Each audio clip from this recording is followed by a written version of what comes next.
Hello everyone, welcome to Chauhan institute. हमारा cost curve का topic चल रहा था जिसमें हमने देखा था थ्योरीज ऑफ कॉस्ट कर्व। हमने जिसमें दो थ्योरीज देखी थी, ट्रेडिशनल थ्योरी जो कि मैं अपनी लास्ट वीडियो में कवर कर चुकी हूँ। अब हम देखेंगे कि हमारी मॉडर्न थ्योरी कॉस्ट कर्व कौन सी है। देखो, मैंने आपको बताया था पिछली वीडियो में कि जो हमारी ट्रेडिशनल थ्योरी होती है और जो हमारी मॉडर्न थ्योरी होती है, दोनों में सिर्फ इतना डिफरेंस होता है कि जो दोनों का कॉस्ट कर्व है उसकी शेप अलग अलग होती है। ट्रेडिशनल जो इकोनॉमिस्ट थे वो बोलते थे कि जो कॉस्ट कर्व है वो यू शेप्ड होता है, लेकिन जो हमारे मॉडर्न वाले जो इकोनॉमिस्ट हैं वो कहते हैं कि हमारा जो कॉस्ट कर्व है वो एल शेप्ड होता है, राइट। तो देखते हैं कि मॉडर्न थ्योरी जो है हमारी इस बारे में क्या कहती है। आइए, according to modern theory in real life the long run cost curve are L shaped. मैंने बताया आपको कि इनका जो थ्योरिस्ट थे उनका क्या मानना था कि लॉन्ग रन जो कॉस्ट कर्व है वो एल शेप होता है, right. The L shaped cost curve implies that the production cost full continuously with increasing in output। और वो कहते हैं कि जो एल शेप्ड कॉस्ट कर्व है वो कॉन्टिन्यूसली जो है इंक्रीज होगा आउटपुट के साथ।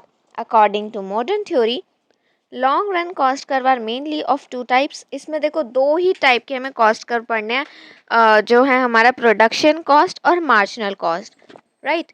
On account of increase in production cost goes on falling continuously due to technical economies of scale.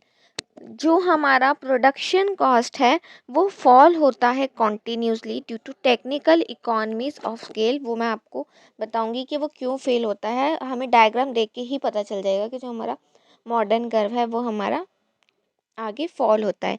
Long run average cost curve falls with increase in production.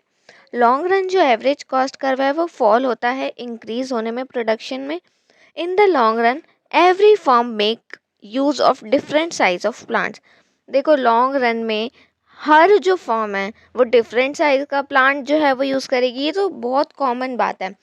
ज़रूरी थोड़ा है जो प्रोडक्शन के लिए प्लांट का मैं यूज़ कर रही हूँ, जिस मशीनरी का मैं यूज़ कर रही हूँ, दूसरी फर्म भी उसी साइज़ के प्लांट एंड मशीनरी का यूज़ कर रही है। तो कोई वो नहीं है कि ऐसा सेम हो।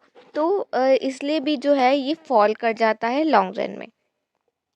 अब देखो, कुछ फीचर्स हैं। Long run average cost curve is not U shaped.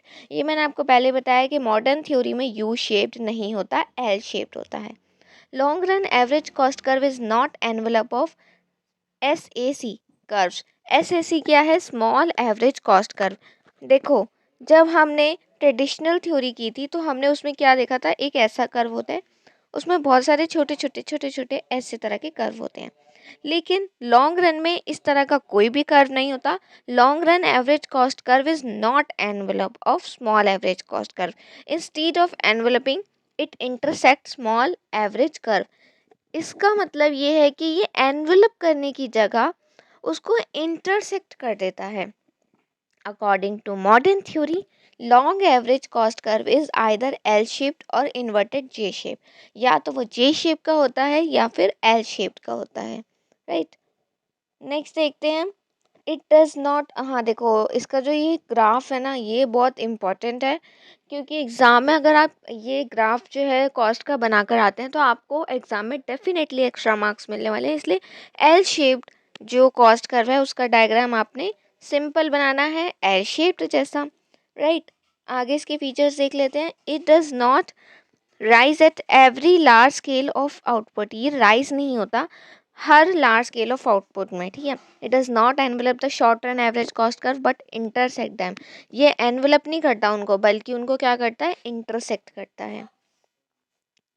Next जो है हमारा, अब हमने लॉन्ग रन एवरेज देख लिया, अब लॉन्ग रन मार्जिनल देखते हैं। लॉन्ग रन मार्जिनल कर्व जो है उसका डायग्राम हमारा इस तरह से बनता है। ग्राफ जो है देख सकते हैं आप।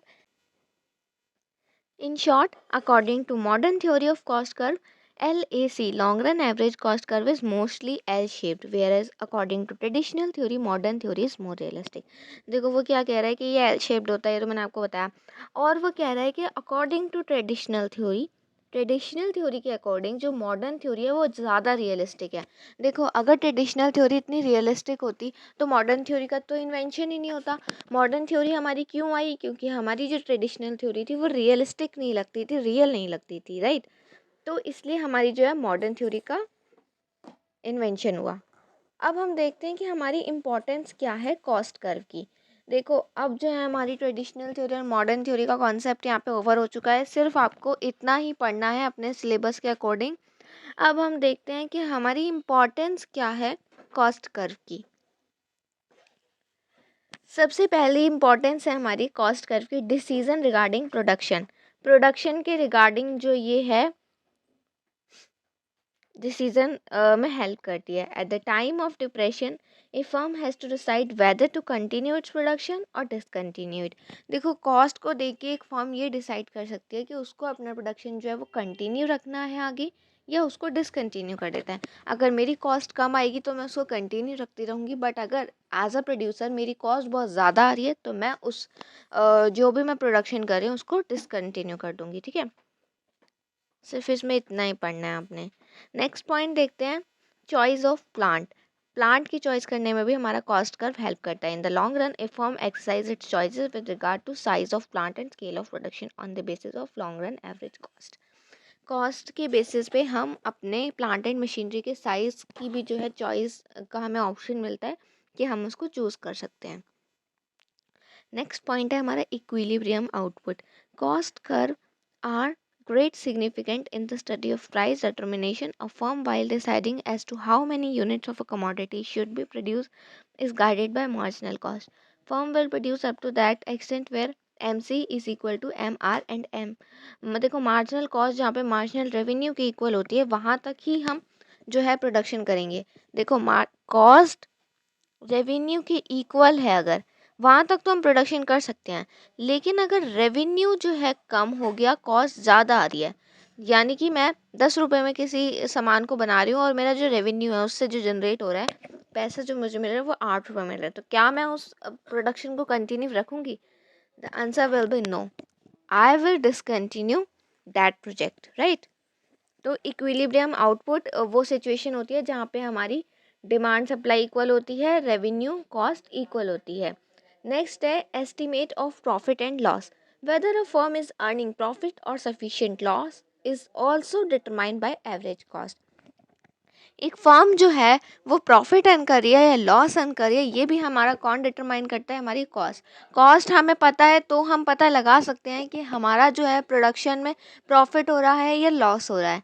अगर मेरी कॉस्ट 8 रुपये है और मैं सामान को 10 रुपये में बेच रही हूँ, इसका मतलब मुझे 2 रुपये का प्रॉफिट हो रहा है। बट अगर मेरी कॉस्ट 8 रुपये है और मैं सामान को 6 रुपये में बेच रही हूँ, दैट मीन्स मुझे लॉस हो रहा है and I will discontinue the production, right. तो हमारा जो estimation of profit and loss है, whether the firm will earning profit और suffer a loss, we will easily can determine by with the help of cost curve. So इसी के साथ जो हमारा इम्पोर्टेंस ऑफ कॉस्ट कर्व भी complete हो गई है। आगे मिलेंगे नेक्स्ट वीडियो में नए टॉपिक के साथ। तब तक के चैनल को सब्सक्राइब कीजिए, वीडियो को लाइक कीजिए। Thank you.